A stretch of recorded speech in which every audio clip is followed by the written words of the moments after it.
ಅಸ್ಸಲಾಂ ವಲೈಕುಂ. ರಹೀಂ. ದೊಡ್ಡ ಮಕ್ಕಳು ಇಂಥ ಸೆವೆಂತ್ ಇಂದ ಹಿಡಿದು ಮತ್ತೆ ಕಾಲೇಜ್‌ಗೆ ಹೋಗೋ ಮಕ್ಕಳು ಅಂಥವ್ರಿಗೆಲ್ಲ ಭಯ ಇರುತ್ತೆ. ಏನಪ್ಪಾ ನಾವು ಹೆಂಗೆ ಪಾಸ್ ಆಗ್ತೀವೋ? ಇವಾಗ ಎಕ್ಸಾಮ್ ಬೇರೆ ಹತ್ರ ಬರ್ತಾ ಇದೆ. ಅವರೆಲ್ಲ ಎಂಥದ್ದು ಭಯನೇ ಪಡಬೇಡಿ.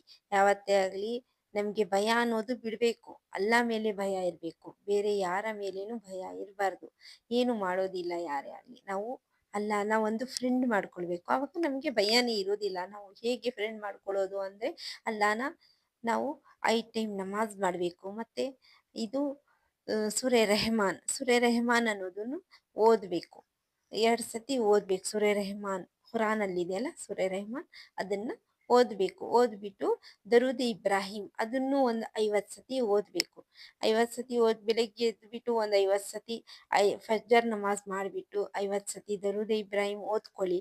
ಮತ್ತೆ ಅದು ಸೂರೆ ರೆಹಮಾನ್ 2 ಸತಿ ಓದ್ಕೊಳ್ಳಿ. ಓದ್ಬಿಟ್ಟು ಆಮೇಲೆ ನಿಮ್ಗೆ ಯಾವ ಓದಬೇಕು, ಏನೇನು ಓದ್ಬೇಕಂತ ಇದೆಯೋ ಆಮೇಲೆ ಕುತ್ಕೊಂಡು ಓದ್ಕೊಳ್ಳಿ.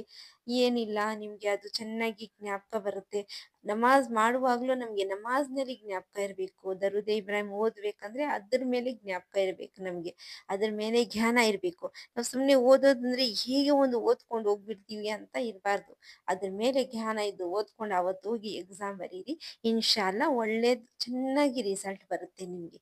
ಅಂದ್ರೆ ನೀವು ಕಾಲೇಜ್‌ಗೆ ಹೋಗೋಕ್ಕಿಂತ ಮುಂಚೆ, ಅದು ಎಕ್ಸಾಮ್ ಬರೆಯೋಕ್ಕಿಂತ ಮುಂಚೆ ದರೂದ್ ಇಬ್ರಾಹಿಂ ಓದ್ಕೊಂಡು ಹೋಗಿ.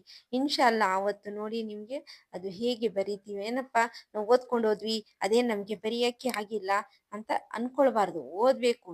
ನಾವು ಓದ್ಕೊಂಡು ಹೋಗಿದ್ದೀವಿ, ನಮ್ಗೆ ಚೆನ್ನಾಗಾಗತ್ತೆ. ಬಿಡಿ ಇವತ್ತಾಗಿಲ್ಲ ಅಂದ್ರೆ ನಾಳೆನೂ ಆಗುತ್ತೆ ಅಂತ ಕಷ್ಟಪಟ್ಟು ಓದ್ಕೊಂಡು ಅದ್ರ ಜೊತೆಲಿ ಇದನ್ನು ಓದ್ಕೊಂಡು ಹೋಗಿ. ಇನ್ಶಾ ಅಲ್ಲಾ ಚೆನ್ನಾಗಾಗುತ್ತೆ. ಅಸ್ಸಲಾಮು ಅಲೈಕುಂ.